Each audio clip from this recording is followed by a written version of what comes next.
नमस्कार दोस्तों।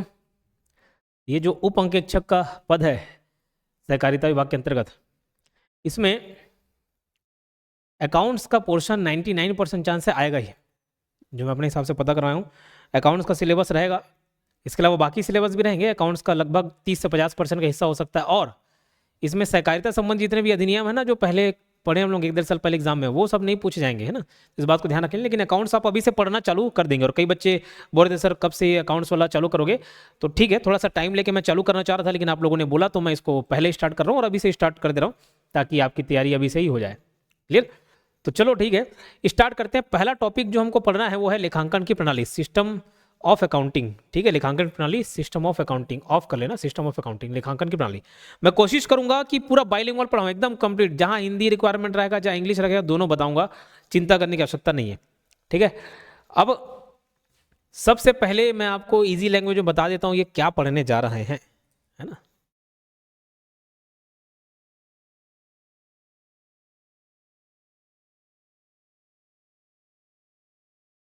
हमारा टॉपिक है सिस्टम ऑफ अकाउंटिंग।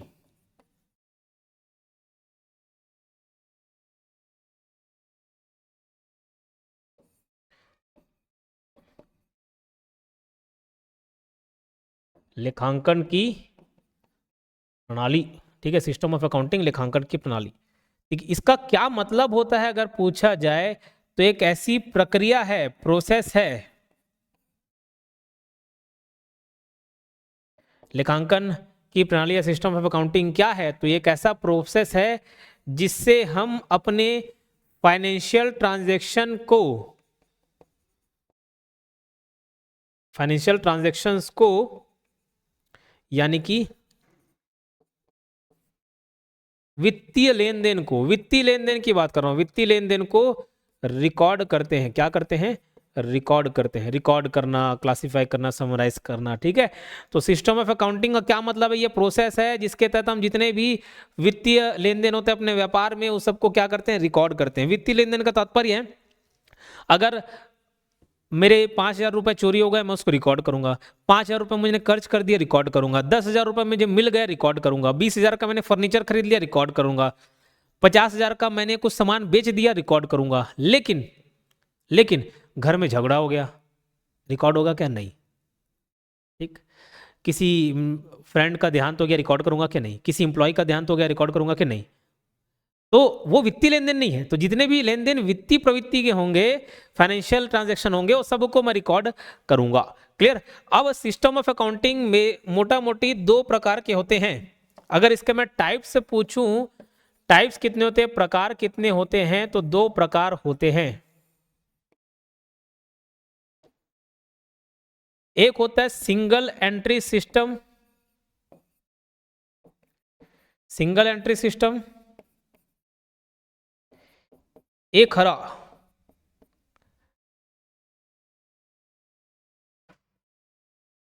प्रविष्टि प्रणाली, और दूसरा होता है डबल एंट्री सिस्टम।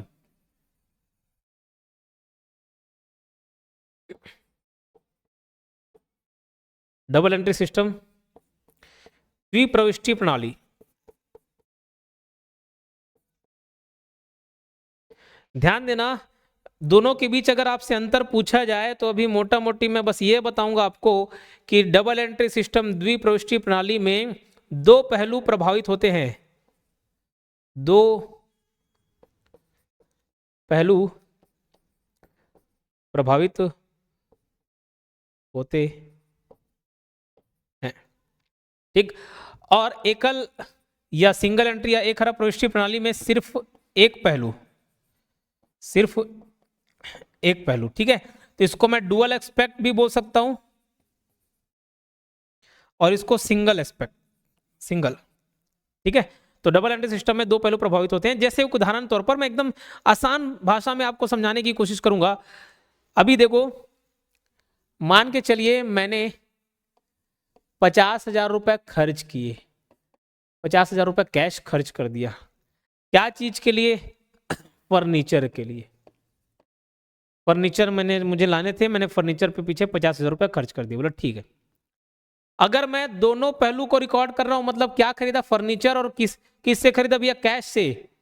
तो ये डबल एंट्री सिस्टम के अंतर्गत आएगा। मतलब मैं कैश एक अलग अकाउंट बना रहा हूँ भैया, फर्नीचर का एक अलग अकाउंट बना रहा हूँ, ये डबल एंट्री सिस्टम कहलाएगा, है ना। जब डबल एंट्री सिस्टम के अंतर्गत इसको प्रॉपर मैं ऐसे रिकॉर्ड करूंगा, कैसे, furniture account debit to cash account, कितने का, 50,000 का, ठीक है, ऐसे रिकॉर्ड, डबल एंट्री सिस्टम।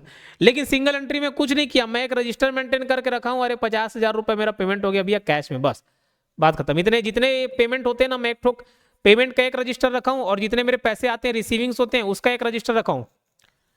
तो भैया पेमेंट हुआ, बस उसमें जो जो पेमेंट होता है एक साथ लिख दिया, जब रिसीविंग पैसे आने को रहते हैं एक साथ लिख दिया, वो सिंगल एंट्री हो गया, जिसमें एक ही पहलू है, 50,000 किस में खर्च किया, क्या खर्च किया, उसे नहीं, एक रजिस्टर बनाया उसमें सारे पेमेंट को लिख रहा हूं, वो सिंगल एंट्री सिस्टम हो जाएगा।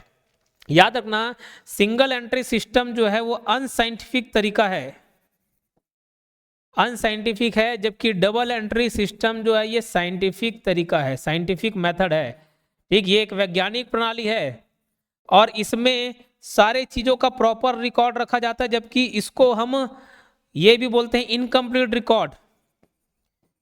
सिंगल एंट्री सिस्टम का एक और नाम है incomplete record, incomplete record system. इसमें रिकॉर्ड इनकम्प्लीट रहते हैं, जबकि इसमें सारा रिकॉर्ड रहेगा, फर्नीचर का एक अलग अकाउंट, कैश का अलग अकाउंट, सारे नामों का अलग अकाउंट, ठीक है। तो ये साइंटिफिक मेथड होता है, इसमें प्रॉफिट आप एक्यूरेटली कैलकुलेट कर सकते हो, जबकि इसमें मोटा मोटी अपन बता सकते हैं, एकदम एक्यूरेट नहीं होता है ये। लेकिन इसका एक फायदा है, ये आसान होता है समझने के लिए, क्या होता है, आसान होता है, आसान होता है, और ज्यादा खर्चीला नहीं होता है, सस्ता होता है, सस्ता और आसान है।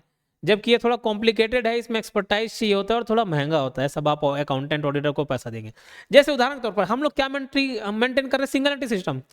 कैसे, अरे सिंपल, हमारे पास दो रजिस्टर है, एक रजिस्टर में हमारा जो इंस्टीट्यूट है, एक रजिस्टर में पूरे जितने स्टूडेंट पैसे दे रहे हैं ना लाइन से देखते हैं, राम लिखा है, राम मतलब 5,000 रुपये राम ने दे दिया, श्याम ने 15,000 रुपये आज फीस पे कर दिए, मोहन ने 30,000 पे कर दिया, सोहन ने 20,000 पे कर दिया। एक रजिस्टर में जितने पैसे आ रहे हैं ना उसको जाते हैं। एक और रजिस्टर मेंटेन किया जिसमें सारे खर्चे लिखाते हैं, इस महीने भैया सभी लोग की सैलरी, दीपक सर को इतना पेमेंट हुआ, तामेश सर को इतना पेमेंट हुआ, बाकी टाइपिस्ट को इतना गया, टेलीकॉलर को इतना गया, फर्नीचर मैंने ये खरीदे, ये लाइट्स लगाए, बोर्ड खर्चा, दो रजिस्टर, ये सब सिंगल एंट्री सिस्टम है। कितना ईजी है ये, हमारे पास जो अकाउंटेंट काम कर रहा है 8वीं पास, लेकिन ये सबको मेंटेन कर ले रहा है, आसान है इसलिए, क्लियर। लेकिन इसमें भैया फिर पूरा डबल एंट्री सिस्टम रिकॉर्ड होगा, एक एक चीज का अकाउंट बनाना पड़ता है, journal, ledger, trial balance, balance sheet, ये सब आम इंसान की बात नहीं है, उसके लिए प्रॉपर स्टडी करना पड़ेगा आपको, क्लियर। चलो इसी को हम पढ़ लेते हैं यहाँ पर, मीनिंग ऑफ अकाउंटिंग सिस्टम, लेखांकन प्रणाली का अर्थ क्या है। अकाउंटिंग सिस्टम एक ऐसी प्रक्रिया है जिसमें फाइनेंशियल ट्रांजैक्शन यानी कि वित्तीय लेनदेन को रिकॉर्ड किया जाता है, क्लासीफाई किया जाता है, समराइज किया जाता है और उस रिपोर्ट किया जाता है। यह बताता है कि व्यवसाय में पैसा कहाँ से आया और कहाँ गया और कितना बचा है। एकदम आसान शब्दों में इसको लिखवाया हूँ। अच्छा देखो भैया, कई चीज़ों के लिए ना बार बार मैं हिंदी इंग्लिश टर्मिनोलॉजी नहीं बताऊंगा, तो उसको कुछ की टर्म लिखा दिया इस चैप्टर में जो जो आने वाले हैं। लेन देन, ट्रांजैक्शन, अभिलेख, रिकॉर्डिंग, क्लासिफिकेशन मतलब वर्गीकरण करना, समराइजिंग मतलब सार संकलन करना, रिपोर्टिंग मतलब प्रतिवेदन देना, ठीक है। तो ये कुछ कीवर्ड्स लिखा दिए ताकि हिंदी अंग्रेजी दोनों बच्चों को समझ आ जाए। और भैया अकाउंट्स कॉमर्स आप हिंदी इंग्लिश थोड़ा मिक्स ही पढ़ते हो, केवल हिंदी में नहीं पढ़ते हो, है ना, हिंदी इंग्लिश थोड़ा मिक्स पढ़ते हो। हाँ, इंग्लिश मीडियम वाले पूरे कंप्लीट इंग्लिश में ही पढ़ते हैं, लेकिन समझाना हो तो भैया टीचर तो आपको हिंदी में समझाएगा ना। तो ये मिक्स है, किसी भी को दिक्कत नहीं होगा। टाइप्स ऑफ अकाउंटिंग सिस्टम, लेखांकन प्रणालियों के प्रकार, तो दो टाइप है, एक सिंगल एंट्री सिस्टम, एक हरा प्रविष्टि प्रणाली, और एक डबल एंट्री सिस्टम। तो सिंगल वाले में समझा दिया, इस प्रणाली में सभी लेन देन का पूरा लेखा नहीं बनाया जाता, इसको क्या बोलते हैं, इनकम्प्लीट रिकॉर्ड्स, इनकम्प्लीट रिकॉर्ड्स, ठीक है, इनकम्प्लीट रिकॉर्ड्स। अच्छा एक और बात मैं आपको बता दूं, ये वीडियो डेमो क्लास के लिए यूट्यूब पे भी डलेगा ना, तो अगर मैं जानकारी दूं तो आप उससे परेशान मत होइएगा, ठीक है। तो जो इसको यूट्यूब पर देख रहे हैं वो इस कोर्स को परचेस कर सकते हैं, 7701236887, इस नंबर पर कांटेक्ट करके जानकारी ले सकते हैं, या डायरेक्ट एप्लीकेशन से, योगेन साहू क्लासेस हमारा एप्लीकेशन का नाम है, वहाँ से आप परचेस कर सकते हैं। बाजू में पूरा डिटेल आपको दिख रहा होगा कोर्स का। और हाँ, यूट्यूब पर भी मैं एमसीक्यूज डालूंगा, और यूट्यूब पे तो एमसीक्यूज डालूंगा, कोर्स में भी डालूंगा। हर एक टॉपिक का एक अपना एमसीक्यूज रहेगा, क्योंकि इसमें खेल भैया एमसीक्यू का है, आपको एमसीक्यू बेस्ड एग्जाम दिलाना है, तो हर किसी के बस की बात नहीं है। तो हर एक चैप्टर का एमसीक्यू रहेगा ताकि आपको समझ आ जाए यहाँ से कहाँ से क्वेश्चन पूछे जाएंगे। उतना पढ़ लोगे काफी रहेगा, आपको कोई और किसी चीज की देखने की जरूरत नहीं, एकदम डैम श्योर बता रहा हूँ, ठीक, क्योंकि वो सोर्स मुझे मालूम है, वहाँ से क्वेश्चंस कैसे आप आ सकते हैं वो मुझे मालूम है, तो मैं आपको इजीली बता सकूंगा। और उन्हीं सब एग्जाम्स में मैंने टॉप भी किया हुआ है, फर्स्ट रैंक ऑडिटर का एग्जाम था, फर्स्ट रैंक आया हुआ है, ठीक है। इससे और बड़ा पोस्ट है इंटरनल ऑडिटर का, वो डायरेक्ट ऑडिटर है, ये उप अंकेक्षक है, वो अंकेक्षक था। जैसे रिवेन्यू इंस्पेक्टर और सब रिवेन्यू इंस्पेक्टर है ना, मतलब ARI असिस्टेंट रिवेन्यू इंस्पेक्टर, वैसे ये भी ऑडिटर का पोस्ट, इंटरनल ऑडिटर का फर्स्ट रैंक हासिल किया हुआ है। तो आपको अच्छे तरीके से पढ़ा सकता हूँ, विश्वास दिलाने के लिए बात बता रहा हूँ मैं, क्लियर। चलो, इस केवल कैश ट्रांजैक्शन या कुछ चुने हुए अकाउंट्स ही लिखे जाते हैं इसमें, सिंगल एंट्री सिस्टम में, ठीक है। फीचर्स, विशेषताएं क्या है, जैसे ये इनकम्प्लीट रिकॉर्ड होता है, पूर्ण लिखे मैंने बता दिया, केवल कैश बुक या लिमिटेड अकाउंट्स मेंटेन किया जाता है इसमें, बहुत ज़्यादा दुनिया भर का अकाउंट मेंटेन नहीं करेंगे। अभी जैसे भैया मान के चलो मेरे स्टूडेंट्स से मुझे पैसा मिल रहा है, ठीक है, तो मैंने अपने सारे रिकॉर्ड्स में पैसे को लेन देन रख लिया, लेकिन हाँ कुछ उसके अलावा एक और अकाउंट मेंटेन कर सकता हूँ। जैसे स्टाफ है, स्टाफ दीपक सर हो गए, तामेश सर हो गए, इनको रेगुलर बेसिस पे पेमेंट करना पड़ता है, तो उसका एक अलग अकाउंट बना लिया, क्यों, रेगुलर बेसिस पे। लेकिन मैं इस दुकान से ये फर्नीचर लेके आ गया, तो उस दुकान वाले का अकाउंट भी मेंटेन करूँ क्या, नहीं, अरे कब उसको रिकॉर्ड करूंगा कब है। लेकिन डबल एंट्री सिस्टम में ना उसका अलग से एक अकाउंट बनेगा, है ना, उसका एक अलग रिकॉर्ड रखा जाएगा, ठीक। तो वो केवल कैश बुक या कुछ लिमिटेड अकाउंट को ही मेंटेन किया जाता है। प्रॉफिट का अनुमान लगा सकते हैं, अनुमान लगा सकते हैं, एकदम एक्यूरेट प्रॉफिट नहीं निकलेगा, अनुमान निकलेगा, लेकिन किससे, स्टेटमेंट ऑफ अफेयर से। स्मॉल बिजनेसेस द्वारा उपयोग किया जाता है, छोटे मोटे व्यापारी इसका उपयोग करते हैं, लगभग सभी, लेकिन बड़े कंपनियों को डबल एंट्री सिस्टम बनाना पड़ता है। इसके लाभ क्या है, पूछा जा सकता है, आसान है और सस्ता है, कम समय लगता है, कम स्टाफ में चल जाता है। डिसएडवांटेजेस क्या है, इसको देख लेते हैं। पूरा रिकॉर्ड नहीं मिलता, एरर और फ्रॉड का अधिक खतरा रहता है, ट्रू प्रॉफिट का पता लगाना मुश्किल रहता है। बोले सर पूरा रिकॉर्ड नहीं, हाँ ये चेयर खरीद के लाए यहाँ राम फर्नीचर से, कहाँ मेंटेन किया, नहीं किया। बोले सर एरर और फ्रॉड कैसे, एरर फ्रॉड ऐसे हो जाएगा, मान के चलो मेरा अकाउंटेंट 5,000 खर्चा हो, बस खर्चा हो गया उसको लिख दे रहा है, कहाँ क्या कि वो सबसे नहीं मालूम, किसी शामू को पेमेंट भी कर दिया, कौन है शामू, में उसका हिसाब किताब ही नहीं है, फ्रॉड हो सकता है ना जी। ट्रू प्रॉफिट का पता लगाना मुश्किल हो पाता है। डबल एंट्री सिस्टम द्विपृष्ठीय प्रणाली, इसका मतलब है हर लेनदेन का 2 बार दर्ज किया जाता है, यानी कि एक डेबिट पक्ष होता है, क्रेडिट पक्ष होता है। यह पूरा वैज्ञानिक और सटीक प्रणाली है, पूर्ण है, वैज्ञानिक और सटीक है, साइंटिफिक है ना। Every debit has a corresponding credit, ये याद रखना प्रिंसिपल होता है डबल एंट्री सिस्टम का। Every debit has a corresponding credit, her debit के बदले क्रेडिट होता ही है। ये हम डबल एंट्री सिस्टम के और जितने प्रिंसिपल है ना, जनरल एंट्री, वो पूरा पढ़ेंगे, घबराने की जरूरत नहीं, अभी बेसिक क्लास है, पहला लेक्चर है, ठीक है, तो पूरा हर एक चीज कवर कराऊंगा, चिंता करने की बात ही नहीं है। ये वैज्ञानिक और सही है, हर लेनदेन का पूरा रिकॉर्ड होता है, ट्रायल बैलेंस इसमें प्रिपेयर करते हैं, कम एरर होता है, फ्रॉड पकड़ा जा सकता है, प्रॉफिट और लॉस सही तरीके से निकलता है इसमें, एकदम एक्यूरेट। इसके एडवांटेज क्या है ये सब बता दिए, है ना, ऑडिट करने में भी सहायक होता है। डिसएडवांटेज क्या है, बनाने में समय लगता है, कॉस्ट ज्यादा लगता है, और ट्रेंड स्टाफ चाहिए, ऐसा नहीं कि कोई भी आके बना देगा इसको, ठीक, इतनी सी बात समझ आई। तो सिंगल एंट्री डबल एंट्री मैंने मेरे ख्याल से आपको बता दिया। चलो ये पूरा बता दिया। एक और स्लाइड में आपको मैं ये एक्सप्लेन करता हूं कि 2 प्रकार के एक और सिस्टम होते हैं, अकाउंटिंग का सिस्टम नहीं बता रहा, मतलब ठीक है उसी से रिलेटेड। ट्रांजैक्शन को एंट्री करने के लिए, ट्रांजैक्शंस को एंट्री करने के लिए ना 2 प्रकार का सिस्टम होता है, एक नगद प्रणाली कैश सिस्टम, और एक एक्रूवल सिस्टम। इसको आप नगद प्रणाली बोल सकते हो, नगद प्रणाली, और ये आपका उपार्जन प्रणाली।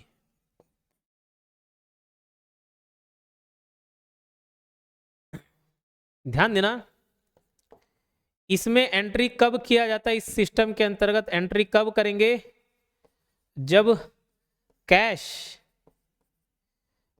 रिसीव हो या पेमेंट किया जाए, जब पैसे का लेन देन हो। और इसमें एंट्री कब करते हैं, जब ट्रांजैक्शन हो जाए,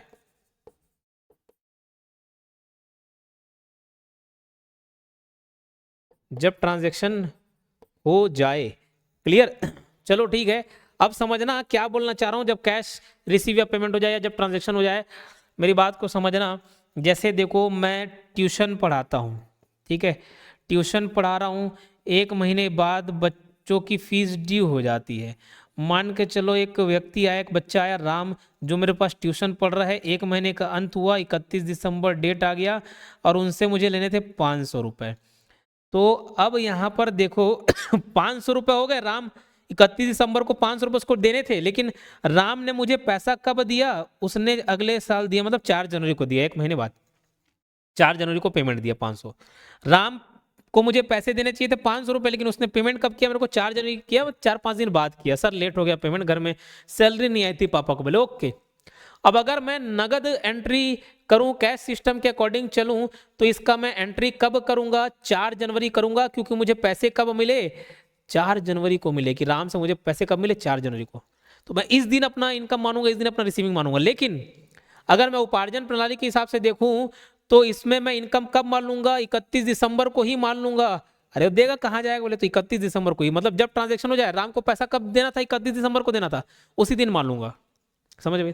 ऐसी उदाहरण देता हूँ, आज भैया बिजली बिल वाले आए, आपका इतना इतना बकाया, बोले 10,000 रुपये, ठीक है, लेकिन वो बिजली बिल अभी तुरंत पटाया क्या, नहीं। लेकिन आज क्या आ गया, 11 नवंबर को बिजली बिल आया मेरे पास, तो मैं उसको पेमेंट कब मान लूंगा, आज के आज, एक्रूअल सिस्टम में।